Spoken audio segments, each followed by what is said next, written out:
কে পড়বেন তাহলে? জি শেখ পড়তেছি।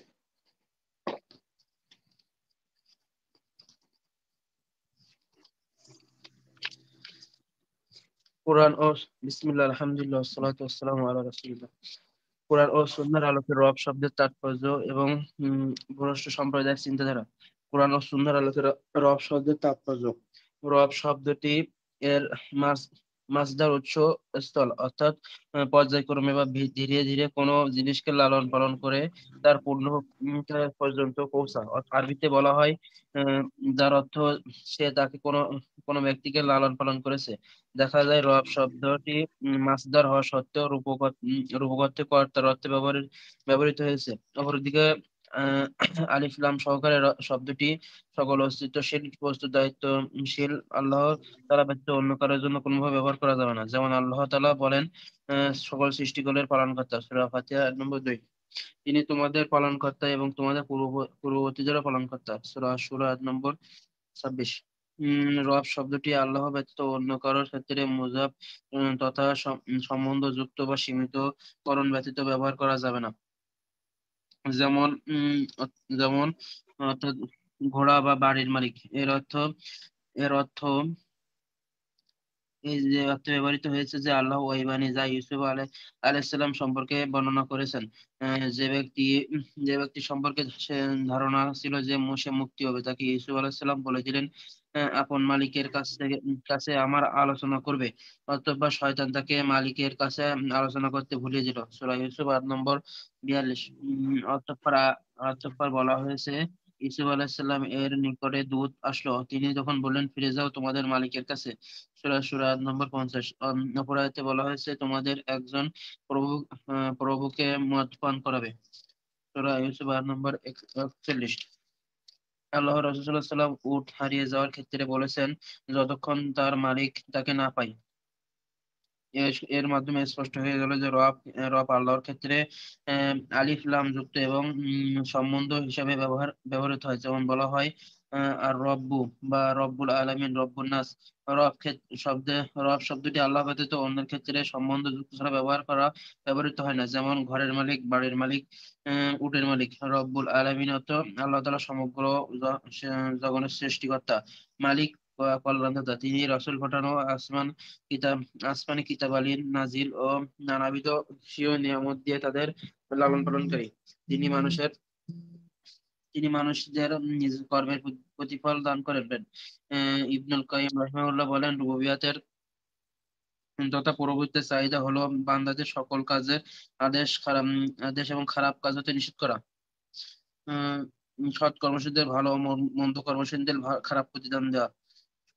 2 পথভ্রষ্ট সম্প্রদায়ের ক্ষেত্রে রব শব্দের অর্থ আল্লাহ তাআলা সৃষ্টি জগতের তার একত্বের সহজ ধর্ম এবং স্রষ্টাকে জানা জ্ঞান দিয়ে সৃষ্টি করেছেন। যেমন আল্লাহ তাআলা বলেন তুমি একনিষ্ঠ হয়ে নিজেকে নিজেকে ধর্মের উপর প্রতিষ্ঠিত রাখো, আর এটাই আল্লাহর প্রকৃতি যার উপর তিনি মানব সৃষ্টি করেছেন। আল্লাহর সৃষ্টিতে কোনো পরিবর্তন নেই, সূরা রুম 8 নম্বর 30। আল্লাহ তাআলা আরো বলেন আচ্ছা, এটা আমরা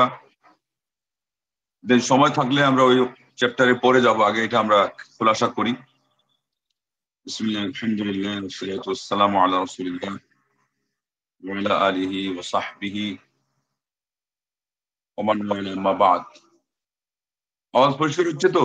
জি জি শেখ পরিষ্কার। আমাদের এখানে একটা সাউন্ড হচ্ছে, এই জন্য আমি আশঙ্কা করছিলাম। তো যাই হোক, এখন আমরা আমাদের এই কিতাবের সম্মানিত লেখক হাফিজুল্লাহ যেভাবে রব এই শব্দের ব্যাখ্যা এখানে দিয়েছেন, উনি খোলাসায় বলে দিয়েছেন। এখানে আমাদের আর বিশেষ কিছু বলা লাগছে না। এখানে শুধু এটুকু আমরা বলবো যে রব এর শাব্দিক অর্থ আমরা জানলাম এবং পারিভাষিক অর্থ আমরা যেটা জানলাম, সব মিলিয়ে অর্থ দাঁড়ালো যিনি লালন পালন করেন এবং সময় মতো যেই সময় যেটা প্রয়োজন সেটা যিনি আমাদেরকে সরবরাহ করেন। আরেকটা ব্যাখ্যা হলো যে সহজ থেকে নিয়ে, ছোট থেকে নিয়ে বড়, সহজ থেকে নিয়ে কঠিন, এই জিনিসের উপরে যিনি আমাদেরকে লালন পালন করেন, আমাদেরকে অভ্যস্তও করেন। ধৈর্যের দিক থেকে হোক, চরিত্র গঠনে যা লাগে, আমলের দিক থেকে হোক, যেটা দিয়ে আমরা আল্লাহ সন্তুষ্টি অর্জন করি, দুনিয়া আখরাতে আমাদের যেটা উপকার আসে। ঠিক এখান থেকে শিক্ষা, যে কোনো বিদ্যা শিখতে গেলে হোক আমরা এইভাবে শিখবো। এখান থেকে শব্দ আসছে রব্বানি, আলিম রব্বানি, যে ইবনে আব্বাস রাদিয়াল্লাহু আনহু বলছেন যে প্রথমে ছোট জিনিসগুলো শিক্ষা দেন এবং এরপরে বড় জিনিসগুলো মানুষকে শিক্ষা দেন।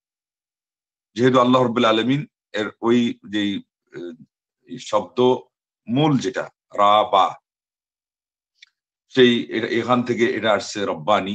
তো এই জন্যে এর মধ্যে এই স্বভাবও থাকতে হবে। আর ওই সম্বন্ধ করা হয়েছে রব্বানি হিসাবে আল্লাহ রাব্বুল আলামিনের দিকে। আল্লাহ পাক কোরআন বলছেন, ওয়ালাকিন কুনু রব্বানিয়িনা বিমা কুনতুম তুআল্লিমুনাল কিতাবা ওয়া বিমা কুনতুম তাদরুসুন। তোমরা রব্বানি আলেম হও। আর রব্বানি আলেম হওয়ার দুইটা উপাদান আল্লাহ বলছেন। একটা হলো মানুষকে তোমরা কিতাব শিক্ষা দিবে। আলিফ লামের আর্টিকেল দিয়ে কিতাব দিয়ে বোঝানো হচ্ছে আল্লাহর আসমানি কিতাব মহাগ্রন্থ আল কুরআন। বিমা কুনতুম তুআল্লিমুনাল কিতাব ওয়া বিমা কুনতুম তাদরুসুন। ঠিক তদ্রুপ তোমরা অ্যানালাইসিস করো, তোমরা শিক্ষা গ্রহণ করো, বারবার তোমাদের জ্ঞান চর্চার কাজে তোমরা নিমগ্ন থাকো। এটা রব্বানি আলিমদের সুন্নাহ। আর ব্যাখ্যা অনুযায়ী আমরা পেয়ে গেলাম যে আমরা সহজ থেকে কঠিনে যাব, ছোট থেকে বড়তে যাব। এই জন্য সিলেবাস যেগুলো সাজানো হয়েছে মাদ্রাসাগুলো, যে আমরা দেখতে পাই আগে ছোট থাকে পরে বড় হয়, আগে সহজ থাকে পরে কঠিন হয়। তাইলে আয়ত্ত করাটা কি হয়, সহজ হয় এবং আলিম গড়ে ওঠা এটাও তার জন্য মানানসই হয় এবং ভারসাম্যপূর্ণ ইলম থাকে। ঠিক তদ্রূপ রব্বানিতে ইবনে আব্বাস রাদিয়াল্লাহু আনহু আরেকটা উপদেশ থেকে আমরা বুঝতে পাই রব্বানি আলিম তিনি যিনি কন্টিনিউয়াসলি আল্লাহর পথে অবিচল থাকবেন, জ্ঞানের সাধনায়ও এবং আমলের চর্চায়ও এবং দাওয়াতি কাজেও। তিনি বলছিলেন কুনু রব্বানিয়িনা ওয়া লা তাকুনু রমাদানিয়িনা। যারা মুসলিম ভিত্তিক রমজানে ইবাদত করে তাদেরকে উপদেশ দিতে গিয়ে বলছিলেন তোমরা রব্বানি হও, রমজানি হয় না। রমজানি না হয়ে রব্বানি হওয়ার অর্থই হলো 12 মাস ব্যাপী আল্লাহর ইবাদত গুজার হওয়া এবং 1 মাস কেন্দ্রিক ইবাদতে সীমাবদ্ধ না থাকা। সাবিত আল বুনানি, যিনি ইমাম আবু হানিফা রাহিমাহুল্লাহ উস্তাদ, তিনি বলছেন যে তোমাদের মধ্যে ততক্ষণ পর্যন্ত কেউ আবিদই হতে পারবে না। আবিদ এটা একটা পরিভাষা যা হকপন্থী আলিমরাও এটা ব্যবহার করতেন। আজকে যেটাকে এখন সুফি মতবাদে তারা পীর বানায় নিছে, সুফি বানায় নিছে, মুর্শিদ বানায় নিছে। সালাফদের যুগেও কিছু মানুষ ছিলেন যাদের হয়তো ইলমের সাধনায় সময় কম থাকতো, কিন্তু ইবাদতের সাধনায় তারা সময় বেশি দিতেন, কিন্তু সুন্নাহ অনুযায়ী। তো সেই জায়গায় তিনি বলছেন যে আল্লাহর বান্দা ততক্ষণ পর্যন্ত আবিদ হতে পারবে না হাত্তা ইয়াকুনা সাওয়ামান কাওয়ামা, যতক্ষণ পর্যন্ত সে বেশি বেশি নফল রোজাদার, বেশি বেশি নফল নামাজ গুজার না হবে। তার মানে এগুলো সুন্নাহর ভিতরে থেকে যতটুকু মানে অ্যালাউড এই পর্যন্ত সে বেশি বেশি কি করবে, এগুলো চর্চা করবে। তাহলে আবিদটা হতে গেলে এটা লাগবে। রব্বানি তাইলে বোঝা গেল আমাদের ইলমের সাথে সম্পৃক্ত এটা। অতএব আলেম আমাদেরকে কিভাবে হইতে হয়, আমরা এই শব্দ থেকে এটা আমাদের শিক্ষণীয় বিষয়। আর আরেকটা হলো আল্লাহ রাব্বুল আলামিনের ব্যাপারে আমরা যে জানলাম রব, এটা মানে ব্যাপকভাবে ওনার জন্যই ব্যবহার হবে, এককভাবে ওনার জন্যই ব্যবহার হবে, বিশেষ অর্থে শুধু শুধু ওনার জন্যই ব্যবহার হবে। এটা নিশ্চিত করার জন্য তার প্রয়োগের মধ্যে এটাই রাখে দেওয়া হয়েছে যে রব যদি বলা হয় তাহলে শুধু আল্লাহকেই বোঝানো হবে। যেমন অনেকে ডাক দেওয়ার সময় খুব বেশি লম্বা করে না, রব্বুল আলামিন বলে না, বলে ইয়া রব, আয় রব আমাদের ভাষায় আরবিতে ইয়া রব, তখন শুধু এখানে আল্লাহই বোঝানো হবে। এবং সিম্পল সে আসলে, সিঙ্গেল হিসাবে আসলে এটা দিয়ে অন্য কিছুই বোঝানো হবে না। ওইটা বুঝাইতে গিয়ে বলছেন যে অন্য কিছু বুঝাইতে গেলে ওটার সাথে সম্বন্ধ লাগবে, যেমন রব্বুল বাইত, রব্বুদ্দার, এটা সেটা বলা হবে যে ইনি হলেন এই ঘরের মালিক, ইনি হলেন এই বাড়ির মালিক। এছাড়া শুধু রব তাকে বললে বাড়ির মালিক এটা ইঙ্গিতেও বোঝানো হবে না, যেহেতু এটা আল্লাহ রাব্বুল আলামিনের জন্য সংরক্ষিত। এরপর আপনারা আয়াত শুনেছেন, অনুবাদ দেখেছেন, এটা আরো দেখবেন এবং আমার দাবি থাকবে যে ওটা আর একটু আপনারা একটু বেশি করে দেখে নিবেন, মানে যে আয়াতের নাম্বার দেওয়া আছে এই তাফসীরটা আরো ভালো করে দেখে নিবেন। এখানে আমাদের যেটা বলার উদ্দেশ্য এখন বাকি থেকে গেছে, এটা হলো রব শব্দটা। আরবিতে একটা অতি সংক্ষেপে আরবি ডিকশনারি আছে মুআজ্জামুল ওয়াসিত, এর মধ্যে যখন রা বা এই ধাতু থেকে শব্দ ব্যাখ্যা করতে গিয়েছেন লেখকরা 221 পৃষ্ঠায়, মাত্র এটা মাত্র এক ভলিউমে, এবং সাধারণত এইটাই একই পৃষ্ঠা মিলবে। এখানে ওনারা এই রব শব্দের 7টি অর্থ করেছেন। একটি হলো আল মালিক, 2 নম্বর আস সাইয়্যিদ, 3 নম্বর আল মুরাব্বি, 4 নম্বর আল কাইয়্যিম, 5 নম্বর আল মুনঈম, 6 নম্বর আল মুদাব্বির, 7 নম্বর আল মুসলিহ। মালিক মানে অধিপতি, আমরাও যাকে মালিক বুঝি। সাইয়্যিদ নেতা, যিনি বড় মনিব অনেক বলা যায়। মুরব্বী, এই যে মুরব্বী যিনি লালন পালনকারী, নিয়ন্ত্রা, পরিচালক। আল কাইয়িম যিনি দায়িত্ব পালনকারী, দায়িত্বশীল এবং গার্ডিয়ান অথবা কর্তৃত্বশীল, এই সব অর্থে আসে। আল মুনঈম যিনি আমাদের উপর অনুগ্রহ প্রদর্শনকারী, অনুগ্রহ এবং নিয়ামত দানকারী। আল মুদাব্বির এটাও ওই কাছাকাছি অর্থে, যে পরিচালক, আমাদের সবকিছু আল্লাহ রাব্বুল আলামিন পরিচালনা করে থাকে। আল মুসলিহ সংশোধনকারী, আমাদের জীবনে যা কিছু প্রয়োজন, যা কিছু সমস্যার সমাধান করা, আমাদের অবস্থার সংশোধন করা, এগুলো সবকিছুর মালিক হলেন আল্লাহ। এই যে 7টা অর্থ আমরা শুধু শাব্দিকভাবে পেলাম, আর আমাদের লেখক হাফিজাহুল্লাহ উনি শরঈ অর্থ সহ সবগুলো মিলিয়ে যে ব্যাখ্যাটা দিলেন, এর থেকে কি আমরা কোন একটা শব্দ এখানে পাইলাম যে এখানে রব শব্দের অর্থ হলো হাকিম? একটাও নেই। সাইয়্যিদ যেটা আসছে নেতা, এটা হলো নেতা ব্যাপক অর্থে।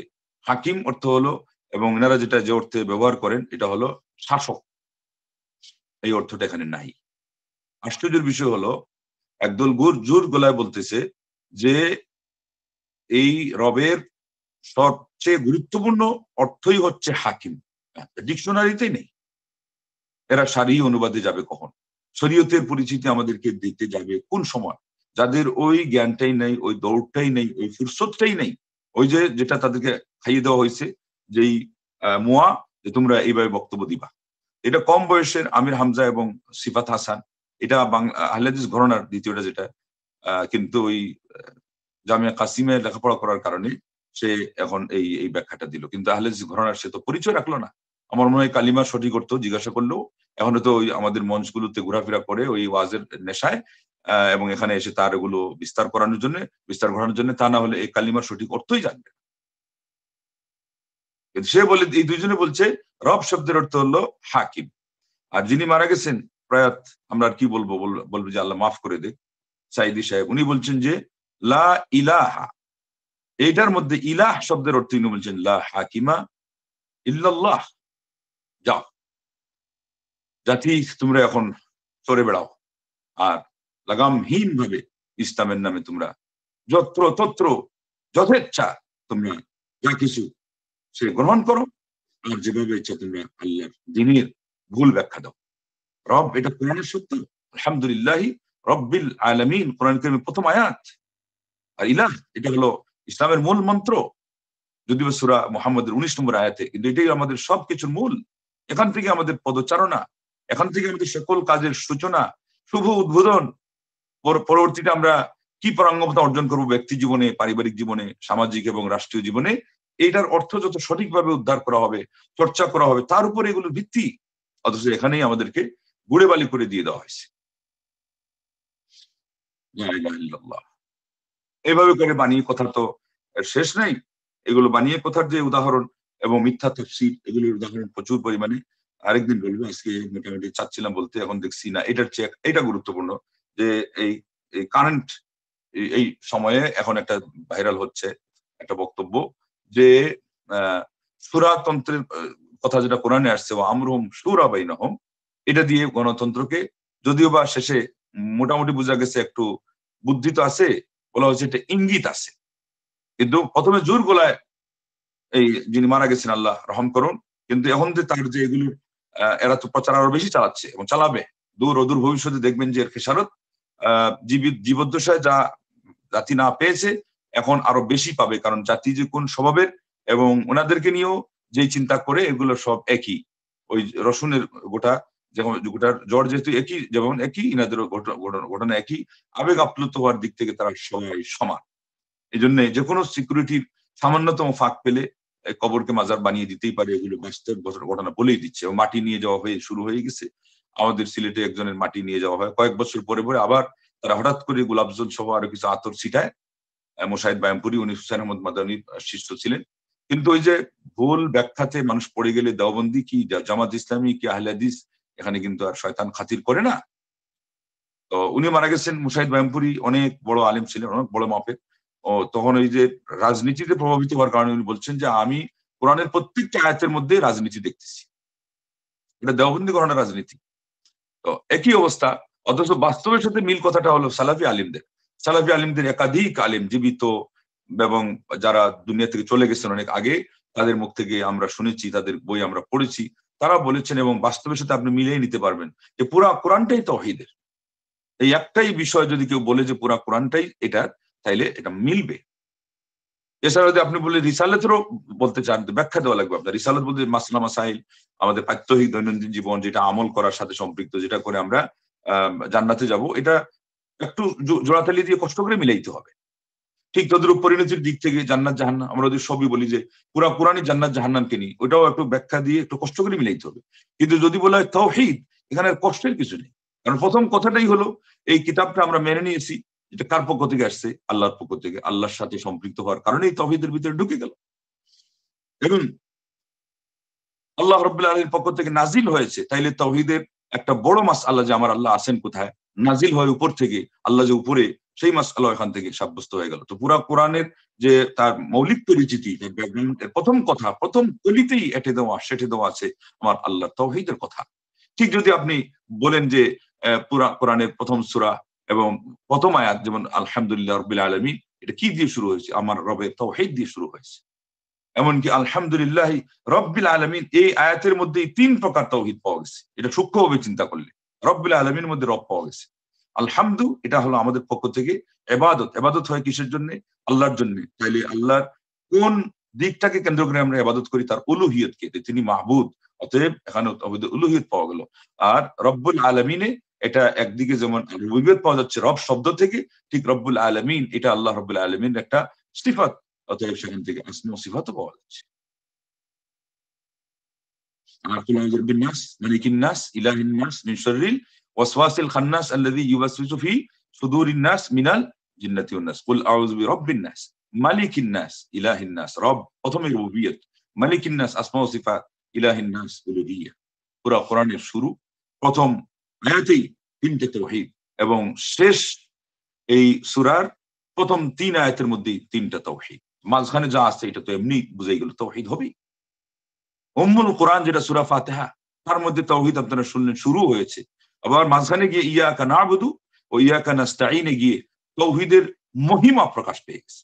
যেই একটি আয়াতকে কেন্দ্র করে মানাজিলুস সাইরিন বই লিখেছেন ইমাম আবু ইসমাইল আল হারাওয়ী রাহিমাহুল্লাহ, আর তার ব্যাখ্যা লিখেছেন ইমাম ইবনুল কাইয়্যিম রাহিমাহুল্লাহ মাদারিজুস সালিকিন। বিশাল অবকায়, একটা ভলিউম হয়ে গেছে। কেননা ওই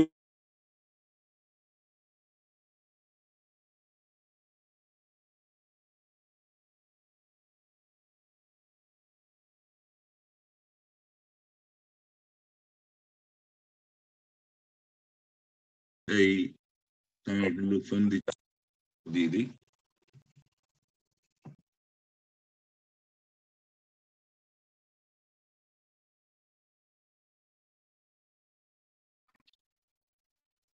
জ্ঞান, কিতাবের জ্ঞান রয়ে গেছে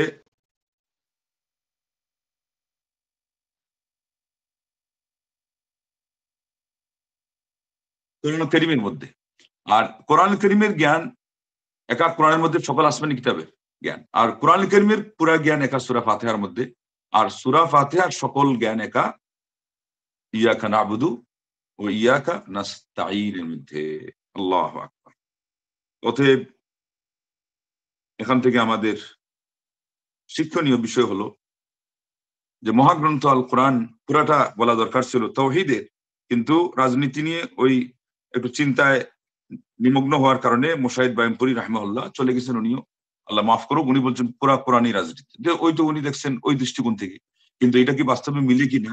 মিলে বড় বড় দায়, বড় কঠিন। ওই যে এইভাবে ভুল ব্যাখ্যা দিয়ে মিলাইতে হবে। লা হাকিমা ইল্লাল্লাহ, অথচ লা মা'বুদা বিহাক্কিন ইল্লাল্লাহ, এটার সঠিক অর্থ এটা আমরা অনেকেই জানি না। এই জন্য আমাদের বড় একটা দাবি হলো যে আপনারা সবাই মিলে লা ইলাহা ইল্লাল্লাহর সঠিক অর্থটা কি আগে এটা চর্চা করবেন। সঠিক অর্থ যদি আমরা চর্চা না করতে পারি, তাহলে কিন্তু আমাদেরকে বেঠিক করতে এসে ধোঁকা দিয়ে দিবে এবং আমাদেরকে গুমরাহ করে ফেলবে।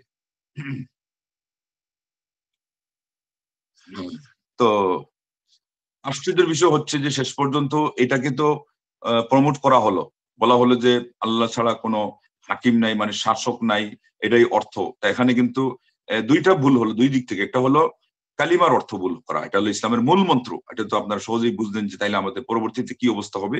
গাছের শিকড়ে যদি আমরা ভুল তথ্য দেই, সেখানে যদি ভুল আপনার পরিচর্যা করা হয়, তাহলে সমস্যা হবেই। তো ঠিক তদ্রুপ এখানে যে অর্থটা করা হলো, এটার কারণে আমাদের ক্ষতি হয়ে গেল, মারাত্মক ক্ষতি হয়ে গেল। ইসলামটা বুঝতেই আমাদের ভুল হয়ে গেল, এবং আমরা গাছের মাথাকে শিকড় হিসাবে আজকে বুঝতে বাধ্য হচ্ছে অনেক মুসলমান আমাদের সমাজে, শিকড়কে মাথা হিসাবে বুঝতে বাধ্য হচ্ছে। এই জন্য যে ওনারা এইভাবে ব্যাখ্যা দিয়ে আবার শেষ পর্যন্ত একদিন উদাহরণ দিয়ে বুঝাই গেছেন যে গাছের মাথায় যদি পানি ঢালা হয় তাহলে তো গাছ ভিজবে। লোকজন বলছে জি হ্যাঁ, কিন্তু গাছের শিকড়ে পানি ঢাললে কি গাছ ভিজবে? লোকজন বলছে না, ভিজবে না। তো আমরা পার্লামেন্টে গিয়ে ইসলামী শাসন ক্ষমতা হাতে নিয়ে পুরা দেশকে আমরা ইসলামীকরণ করে ফেলবো।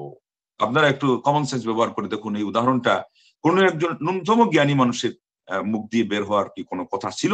না। ওই ধর্মীয় বৈজ্ঞানিকরা তো, বিধর্মীরা বলে দিয়েছে এটা হলো একটা আপনারা আফিম খাইছেন। তো ইনারা তো শেষ পর্যন্ত দেখা যায় ওই ওদেরটা না খাইলেও ইসলামের আবেগ প্রবণতাকে কাজে লাগিয়ে ইসলামপন্থীদের যে কোনো একজনের দেখা গেল যে ওনারা কি করেছেন, আফিনটা খেয়ে নিয়েছেন। আল্লাহ আমাদেরকে বুঝদান করুক। তাইলে একটা ভুল হলো কালিমার অর্থের মধ্যে। আরেকটা ভুল করা হলো, এটা আয়াত, কোরআনের আয়াত, সূরা মুহাম্মাদের এটা 19 নম্বর আয়াত। আয়াতের মধ্যে অপব্যাখ্যা করলে তো এটা আল্লাহ রাব্বুল আলামিন মাফ দিবেন না। আবু বকর সিদ্দিক রাদিয়াল্লাহু আনহু বলছেন যে ব্যক্তি না জেনে কোরআনের মধ্যে ব্যাখ্যা করলো, কথা বললো, সে কুফরি করলো। বুখারীর হাদিসেই আসছে যে আমার উপর মিথ্যারোপ করা অন্যের উপর মিথ্যারোপ করার মতো নয়। যে ব্যক্তি আমার উপর মিথ্যারোপ করলো সে তার ঠিকানা জাহান্নাম বানিয়ে নিল। এই হাদিসটা বলার উদ্দেশ্য হলো এটা, যেখানে একটা শব্দ বেশি আছে যেটা আমরা সচরাচর শুনি, যে মিথ্যা বানিয়ে বললে জাহান্নাম ঠিকানা বানালো। আল্লাহ নবী সাল্লাল্লাহু ভূমিকাতে বলে দিলেন ভয় দেখানোর জন্য, সাবধান করার জন্য, যে আমার উপর মিথ্যারোপ করা অন্যের উপর মিথ্যারোপ করার মতো নয়। নবী সাল্লাল্লাহু আলাইহি ওয়াসাল্লামের মর্যাদা যেমন বেশি এবং শরীয়তের সাথে সম্পৃক্ত, এটা কোনো দুনিয়াবী বিষয় নয় যে কোনো মুরব্বী মানুষ, একজন বড় মানুষের সাথে আপনি মিথ্যারোপ করছেন, এটা একটা তুহমত দিলেন, অপবাদ দিলেন, এটা কাবিরা গুনাহ। কিন্তু এটা হলো আল্লাহর নবী সাল্লাল্লাহু আলাইহি ওয়াসাল্লাম মিথ্যারোপ করে আল্লাহর দ্বীনের মধ্যে আপনি কথা বললেন। এবার যদি আমরা এই দৃষ্টিকোণ থেকে আসি, তাহলে আল্লাহর নবী সাল্লাল্লাহু আলাইহি ওয়াসাল্লামের নামে মিথ্যারোপ করা মানে হাদিসের মধ্যে মিথ্যারোপ করা, এটা যদি এত বড় গুনাহ হয়, তা আল্লাহর নামে মিথ্যারোপ করা আরো কত বড় গুনাহ। এই গুনার উপরে আর তো গুনাহ নাই। এবং শেষ পর্যন্ত দেখলাম যে জোড়াকে তালিকে জোড়া দিয়ে সূরার আয়াতকে গণতন্ত্রের সাথে মিশিয়ে একাকার করা হচ্ছে। এবং তারা ব্যাখ্যা দিকে বলেন যে গণতন্ত্র দুই প্রকার, একটা হলো পাশ্চাত্যের যেটা গণতন্ত্র এটা, আর আরেকটা হলো ইসলামী গণতন্ত্র। আর সেটা আপনারা শুনতেই পেয়েছেন যে শেষে উনি তার নিজের ক্ষমার একটা পথ বের করছেন, যে ইঙ্গিত আছে। ওই ইঙ্গিতের অনেক আয়াত আপনারা শুনছেন, যে বলছিল ইঙ্গিতে যে পীরের কথা ইঙ্গিতে আছে, আরেকজন বলছে যে ওই পীরকে ধরে পিটাও। তো পিটানোর কথাও বলবেন যে কোরআনে আছে বলে, কিভাবে বলে ওই ওখানে ইঙ্গিতে আছে।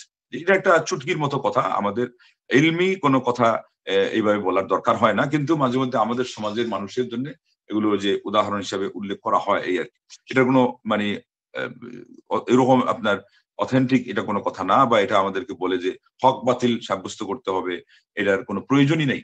আমাদের হক হক হিসাবে যথেষ্ট যেভাবে আছে। তো এই জায়গাতে এই ভুল ব্যাখ্যা দেওয়ার কারণে শেষ পর্যন্ত এক জায়গায় নাকি লোকজন দেওয়ালে লিখছিল যে গণতন্ত্র হারাম, গণতন্ত্র হারাম। তখন প্রতিবাদ করতে গিয়ে বলা হচ্ছে যে যারা এগুলো বলে কোত্থেকে আসছে, এদেরকে নানানভাবে তুচ্ছ তাচ্ছিল্য করে শেষে বলা হয়েছে যে যারা এগুলো বলে ওদের হাত ভেঙে দাও।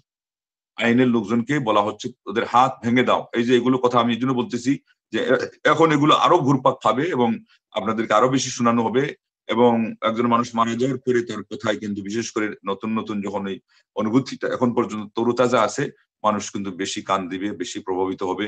আর এটাই একটা বড় কারণ যে তারা এখন এই যে মৃত্যুকে কেন্দ্র করে পানিটিকে ঘোলাটে করছে। যদিও বা তাদের আচরণগত দিক থেকে আমরা দেখতে পাই যে অন্যান্য হানাফি ঘরানার এদের মতো তারা না, কিন্তু আজকে কিন্তু এই ধরনের ব্যক্তিকে নিয়ে তারাও কিন্তু কোনো সময় সরাসরি, কোনো সময় পরোক্ষভাবে এবং কোনো সময় আর কিছু না হলে সাপোর্ট দিয়ে প্রচার করতেছে যে 191টি জায়গায় গাইবান্ধানের জানাজা হয়েছে, আরেক জায়গায় দেখছি 200 দেশে গাইবান্ধার জানাজা হয়েছে, আরেক জায়গায় দেখা গেছে যে এত মানুষ এই পরিমাণ চোখের পানি ঝরায়নি। তারা কিন্তু এখন এই সাধারণ সেন্সে এটা বলছে না।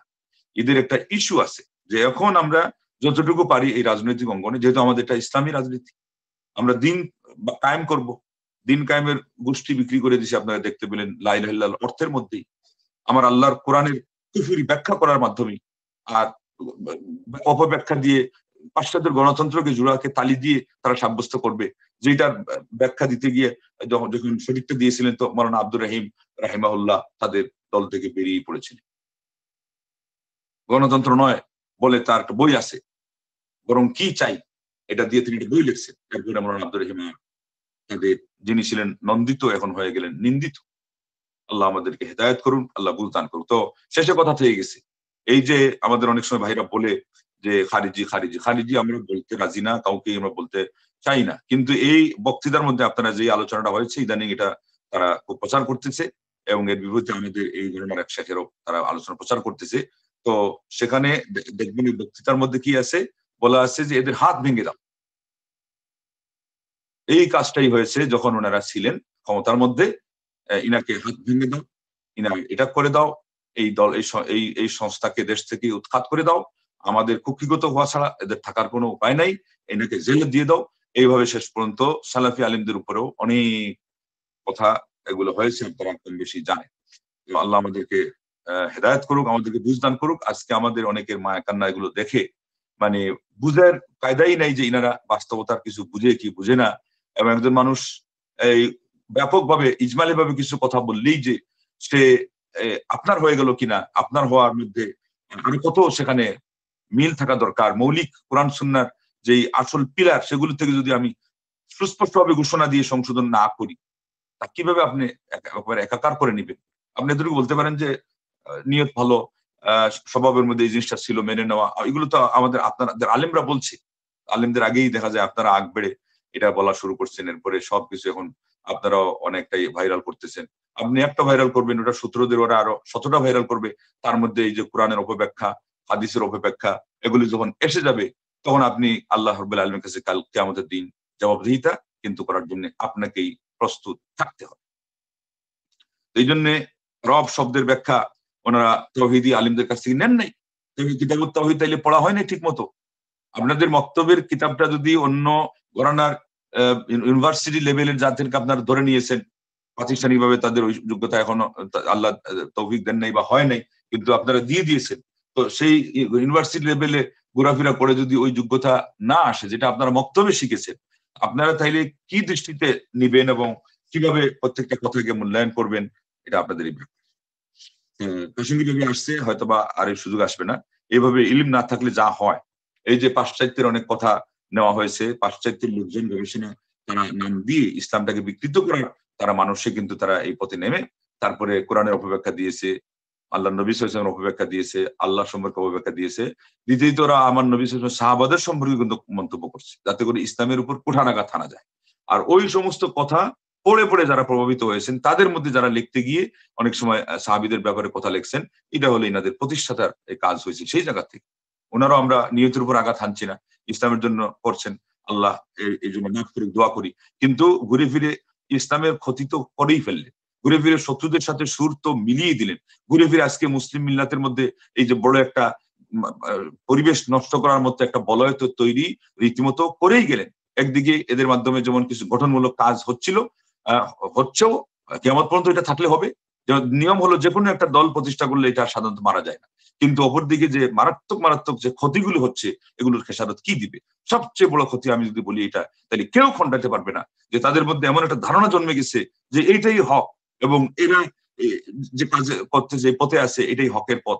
যার ফলেই তো আজকে যারা আমাদের এই সব কথায় সঙ্গ দিচ্ছে না, ভুল এখন সুস্পষ্ট ভুলের মধ্যে তারা ওই নীতিটাকে হক মনে করে এখন তারা এই পরিমাণ সিরিয়াস হয়ে গেছে যে হকমন্ত্রী আলিমদেরকেও তারা তুচ্ছ তাচ্ছিল্য করতে, বিদ্যাঙ্গুলি প্রদর্শন করতে তারা দ্বিধা করছে না, বরং মাসব্যাপী আকীদার দিক থেকে যারা আমাদের সঙ্গ দিল, অনেক মাসলা মাসাইলা আমাদের সঙ্গ দিল, আজকে কিন্তু একটা বিষয়ের কয়েকটা ডানা মেলা বাতিলের মধ্যে জানাজার সিস্টেমে, প্রচারের সিস্টেমে, প্রশংসা করার সিস্টেমে, সমবেদনা প্রকাশের যে মেয়াদ, এই মেয়াদের মধ্যে বাড়াবাড়ি করা সহ আর এই সবগুলো ভুল, এরপরও এখন দেখা যায় আমাদের সঙ্গে নাই। কারণটা কি? সে ওইটাকে নীতিগত দিক থেকে হক মেনে নিয়েছে, আর ওইটাকে যখন হক মেনে নিয়েছে তখন এই তাওহীদের যে সমস্ত দাঈ ইলাল্লাহ এমনকি উলামা সারা বিশ্বের মধ্যে ভাগা ভাগা আলেম, এদেরকে সে বাতিল ধরতেছে। এবং এটা ভিতরের কথা, তারা বলছে যে সৌদি আরবের আলেমদের কাছ থেকে আপনি আকীদা নিতে পারবেন, কিন্তু আপনি এই রাজনীতি নিতে পারবেন না, বা আরো অনেক শব্দ বলছে। মোট কথা আকীদাটাই তাদের হলো মুখ্য। যারা তার মানে বুঝলো যারা নেয় এরা শুধু আকীদাটাই নেয়, এটা বলে দিয়েছে। তো এই কথাগুলো এক একজনের মুখ থেকে বের হয়, কিন্তু এগুলো একটা স্কুল অফ থটের কি করে মুখপাত্র হিসাবে কাজ করে। যেমন কওমি গণনারা বলছে যে আমরা বুখারী সহ হাদিস পড়াই বরকতের জন্য, মানে কি সে আমলের জন্য পড়ে না, পড়ায়ও না, যার ফলে 50 বছর চলে যায়, দেখে না যে এই কথাটা হাদিসে আছে কি নেই। কত আমল আমাদের সমাজে চালু আছে, তারা এটা বুখারী শরীফ হাদিস মনে করে চালাচ্ছে। আবার কত আমল এমন আছে হাদিসে আছে, তারা সিরাজিকটা শতবার হয়তো খতম দিচ্ছে, দেওয়াচ্ছে, কিন্তু তাদের আমলে নেই। আয়াতুল কুরসি ফার্স্ট টাইম ফরজ আমাদের পড়লে আল্লাহ নবী বলছেন যে শুধু মরণটা বাধা জান্নাতে যাওয়ার জন্য, এই হাদিস আমলে নাই। এদিকে ওই হাদিসটা কত টানাপোড়ার ভিতর দিয়ে আসছে, তারপরে এটা সুপরিচিত সচরাচর জিকিরের যে নিয়ম, ওই নিয়ম এটা উত্তীর্ণ না। ওই সূরা হাসরের শেষ আয়াতগুলো জোরে জোরে পড়া, আউযু বিল্লাহি সামিউল আলিম 3 বার পড়ে বিসমিল্লাহ পড়ে পড়া, ইমাম মুক্তাদি মিলে পড়া, এগুলো আল্লাহ নবী সাল্লাল্লাহু আলাইহি ওয়াসাল্লাম জিকিরের পদ্ধতির সাথেই মিলে না। এটাই একটা লক্ষণ যে হাদিসটা কি নাই, বিশুদ্ধ নাই। আর এই জন্য বিশ্বস্ত মুহাদ্দিসদের বেশিরভাগ এটা দুর্বল হওয়ার পক্ষে। এইটা নিয়ে টেনে হেঁচড়ে কিভাবে সাব্যস্ত করা যায় ওই তালে আছে। কিন্তু আরো কত জিকির, ডজন ডজন জিকির সমাজে চালু হয় নাই। হয় আসরে ফজরে কেউ ব্যক্তিগতভাবে পড়ে, অথবা ওই দোয়ার অপেক্ষায় থাকে, এই সময় খালি বসে কাটায় দেয়, আর না হলে বাকি 3 ওয়াক্তে নাই, অথবা পুরো 5 ওয়াক্তে, এগুলো কোনো খবরই নেই। এবং এত বড় একটা আল্লাহ নবী সাল্লাল্লাহু আলাইহি ওয়াসাল্লামের মুখ নিঃসৃত সুসংবাদ যে মরণ আড়াল হয়ে আছে, সাথে সাথে তার জান্নাত তার জন্য অপেক্ষমান। একজন মুসল্লি 5 ওয়াক্ত নামাজ পড়তেছে, আর কোন জায়গাতে তার জন্য এই পরিমাণ ওয়াদা আছে, তার নামাজের মধ্যে কতটা রুকুন, কতটা ফরজ, কত গুরুত্বপূর্ণ ইবাদত করলো, কিন্তু দেখা গেল যে ইন্টারেস্টটা আল্লাহ নবী সাল্লাল্লাহু আলাইহি ওয়াসাল্লাম ঘোষণা দিয়ে ওই আয়াতুল কুরসির মধ্যে নিয়ে চলে গেলে, যাতে করে এই আয়াতুল কুরসিটা কেউ বাদ না দেয়। অথচ এটাই আমাদের জাতি পাইল না, তাদের মাধ্যমে উম্মত পেল না, আল্লাহ নবীর উম্মত, আল্লাহর বান্দারা, তারা এদেরকে মোয়া খাওয়াচ্ছে। রাষ্ট্র, পার্লামেন্টের আমরা কি বিরোধী নাকি? সারা দেশ ইসলাম হয়ে যাক, সারা দুনিয়া ইসলামীকরণ হোক, সারা দুনিয়াতে শরিয়া আইন বাস্তবায়ন হোক, আমরা তোমাদের সাথে তিল পরিমাণ ব্যতিক্রম কোনোদিন করছি? ব্যতিক্রম হলো তোমরা পদ্ধতিগত ভুলের মধ্যে আসো, এইভাবে ভুল করলে এইটাও হবে না, ওইটাও হবে না, আল্লাহ সন্তুষ্টি হবে না, দুনিয়াতেও এটা হবে না, আর বাস্তবে যেটা দেখাই যাচ্ছে যে হচ্ছেও না। দিল্লি বহুত দূর হয়, আঙ্গুর ফল এখন টক। এখন ডিল মারতে মারতে আঙ্গুরের উপর রাগ দেখাবে ছেড়ে, ওই যারা তাদের সাথে ডিল মারতে সঙ্গ দেয় নেই, এদের উপর রাগ জায়গায় ছেড়ে দিচ্ছে। এই জন্য ভুল কোন জিনিসের মধ্যে আপনি ইনভলভ হওয়া সবচেয়ে বড় খেসারত হলো আপনি তখন শুদ্ধটাকে ভুল বলতে হয়। ওই ভুলটাকে শুধু শুদ্ধ বলে ক্ষান্ত হবেন না, আপনাকে শয়তান ক্ষান্ত থাকতে দিবে না। এর বিপরীতে শুদ্ধটাকে আপনাকে ভুল বলতেই হবে। এমনকি ওখানে যদি ইহুদিদের কিছু দালালি হয়, খ্রিস্টানদের কিছু দালালি হয়, অনেক দৃষ্টিভঙ্গির কিন্তু সেবা হচ্ছে এই দৃষ্টিভঙ্গির মধ্যে। রাষ্ট্রের মধ্যে বিশৃঙ্খলা লাগিয়ে দেওয়া, এটা ওই পাশ্চাত্যের গণতন্ত্রের বড় একটা এজেন্ডা, যে প্রত্যেকটা যেই দেশে গণতন্ত্র চালিয়ে দেওয়া হবে, যেটা প্রধানমন্ত্রী কেন্দ্রিক মূলত দেশ শাসিত হবে, সেই জায়গায় একটা প্রধান বিরোধী দল থাকবে, সবসময় একটার সাথে আর একটা কামলা কামলি লেগেই থাকবে। এই দেশের উন্নতি কিয়ামত পর্যন্ত হবে, স্থিতিশীলতা, নিরাপত্তা, শিক্ষা দীক্ষা কিচ্ছু থাকবে না। তো ওইটাই আমরা বাস্তবায়ন করতেছি, আবার ইনি ইসলামের নামে বলতেছে এটা হলো ইসলামী গণতন্ত্র। এরপরে বলতেছে তুমি কি শিখছো বেটা, মানে ধমক দিচ্ছে এদেরকে, কাদেরকে ধমক দিচ্ছে উনিও জানে না। তো আমরা আসি কোথায় তাই? এখানে ধমক দেওয়া হচ্ছে ইসলামকে একদিকে, আমি বলবো সর্বপ্রথম আল্লাহ নবী সাল্লাল্লাহু আলাইহি ওয়াসাল্লামকে। নবী তো গণতন্ত্র চিনতেন না, আব্রাহাম লিঙ্কন এই ল্যাংলা লোকটা ছাড়া ও আসার আগ পর্যন্ত এই শব্দটা কেউ চিনে নাই। সে এসে একটা মানে থিওরি বলে দিল যে আমাদের এই পার্লামেন্টের অধিকাংশের রায় চূড়ান্ত, জনগণের ক্ষমতার উৎস, এই দুইটা কমলা খাওয়াই দিল আমাদের। এটা হলো হাতির 2টা দাঁত দেখানোর আর 2টা দাঁত হলো চাবানোর। এই 2টা দেখাইয়া মুসলিম মিল্লাতকে ওই রাস্তায় নামাইয়া দিয়ে, আর এরপরে এখন চাবাচ্ছে সারা দেশ এবং সমাজের অশান্তি, এগুলো তারা ছড়িয়ে দিয়ে তারা এখন বসে বসে তারা তা আঙ্গুল চুষতেছে এবং দেখতেছে যে মুসলমান দেশের মধ্যে কি পরিমাণ বিশৃঙ্খলা ঘটে। যাই হোক, তৌহিদে রুবুবিয়তের সাথে সম্পৃক্ত বা রবের ব্যাখ্যার সাথে আরো অনেক কথা পরবর্তীতে আমরা বলবো। আজকে এই পর্যন্তই। আল্লাহ রাব্বুল আলামিন আমাদেরকে সঠিকভাবে এই তৌহিদের সাথে, এখন দেখা গেল সব জিনিসই সম্পর্ক, যেহেতু এটা হলো শিকড়, অতএব সঠিক দিন বুঝতে গেলে তৌহিদ লাগবে এবং তৌহিদকে সবার শীর্ষে রাখা লাগবে। আল্লাহ পাক আমাদেরকে মহান রব্বুল আলামিনের সাথে সম্পৃক্ত যে বিদ্যা তৌহিদ, আল্লাহু আকবার, এটাকে আমাদের জীবনের একেবারে মুখ্যম উদ্দেশ্য, লক্ষ্য, আমাদের আসল টার্গেট, আমাদের সব বিষয়ে মধ্যমণি বানানোর তৌফিক দান করুন এবং তার সন্তুষ্টি অর্জন করে আমরা যেন হাঁটি হাঁটি পা পা করে হলো ইলমের অঙ্গনে, ইলম চর্চায়, আমল এর সমৃদ্ধিতে এবং দাওয়াতি কাজে আমরা আরো বেশি পারঙ্গমতার সাথে কাজ করতে পারি, সফলতার সাথে, সার্থকতার সাথে। মহান রব্বুল আলামিন আমাদের ইখলাস দান করেন, আমাদেরকে সুন্নাহ মোতাবেক সকল কাজ সুসম্পন্ন করার তৌফিক দান করেন। আমিন। ওয়া আখিরু দাওয়ানা আলহামদুলিল্লাহি রাব্বিল আলামিন। তাহলে আজকে এই পর্যন্তই। প্রশ্ন থাকলে আগামী ক্লাসে দেওয়া হবে, যেহেতু আমাদের যেতে হবে আরেক জায়গায়।